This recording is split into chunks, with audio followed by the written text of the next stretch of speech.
இதழில் கதை எழுதும் நேரம் இது. இதழில் கதை எழுதும் நேரம் இது. இன்பங்கள் அழைக்குது. மனதில் சுகம் மலரும் மாலை இது. மான்விழி மயங்குது.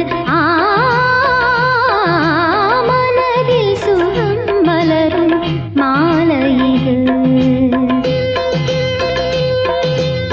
இளமை அழகை அள்ளி அணைப்பதற்கே, இளமை அழகை அள்ளி அணைப்பதற்கே இருகரம் துடிக்குது. தனிமையில் நெருங்கிட இனிமையும் பிறக்குது. இதழில் கதை எழுதும் நேரம் இது.